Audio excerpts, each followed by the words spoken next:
यार पाकिस्तान का लीडर। यार अब बता कौन लीडर है? शहबाज शरीफ है यार। तू ऐसे नहीं मानेगा। एक मिनट ठहर यहाँ पे, एक मिनट। कुछ देर पहले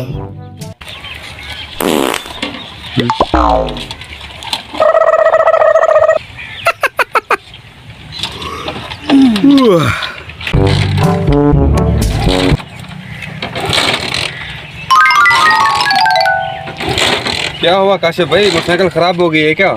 यार अभी 100 रुपए का पेट्रोल डलवाया, 5 मिनट भी नहीं चला।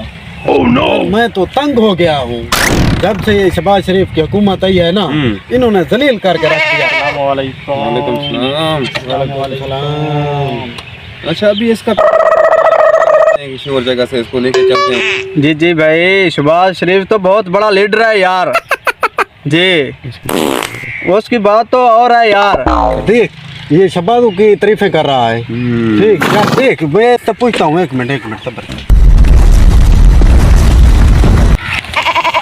मोबाइल नीचे कर, मोबाइल नीचे। बता कौन लीडर है? अभी फोन पे कह रहा था शहबाज शरीफ है यार।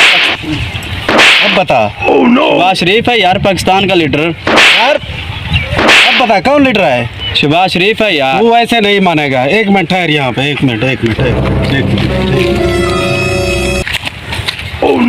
तो जिसको देखो शहबाज रुक जाओ भाई, क्या कर रहे हो यार, क्यों ये इसका कह सर रहा फाड़ रहे है हो? नवाज शरीफ हमारा लीडर है। नवाज शरीफ से तो अच्छा इमरान खान है हमारा। मेरी बात सुनो, छोड़ दो ये यहाँ पे कोई मुखलिस नहीं है, ना इमरान खान ना शहबाज शरीफ। इसलिए एक दूसरे का सर पड़ने से बेहतर है सुकून से रहो। इस मुल्क का ऐसे ही होगा। चलो अपना काम करो तुम भी।